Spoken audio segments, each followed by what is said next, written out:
Here's my ranking of all 17 live-action Spider-Man suits. In last place at number 17, I have the Vigilante suit. I mean, come on, this is just absolute garbage. At number 16, I have the Wrestler suit. This is just a complete joke, but it's very iconic. At number 15, I have the Night Monkey suit. The definition of mid. At number 14, I have the black and gold suit. I like the backstory of how this suit came into play, but the suit itself is also mid. At number 13, I have the homemade suit.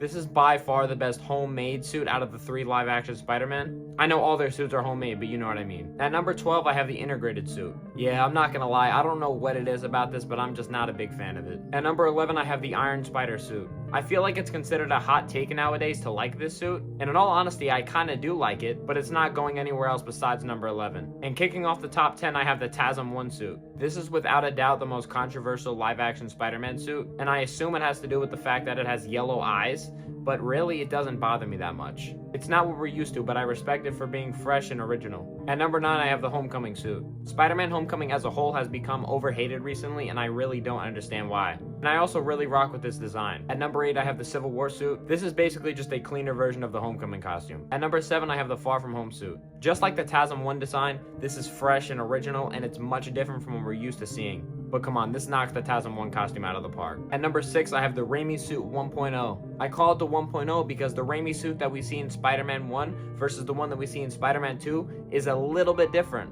But that's not a bad thing though, I really do like the way this looks.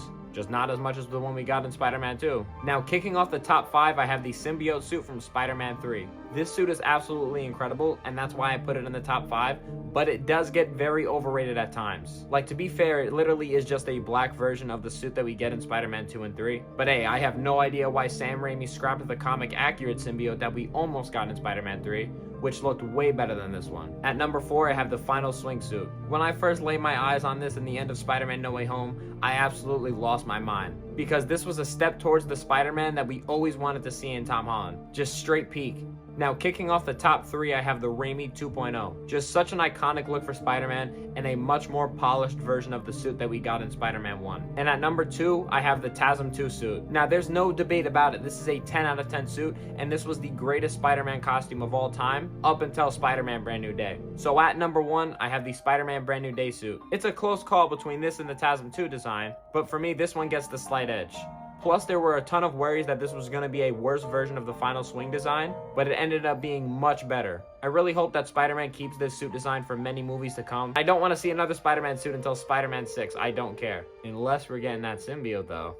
I'll take it. Anyways, let me know your ranking in the comments down below, and also be sure to follow me for more Spider-Man content.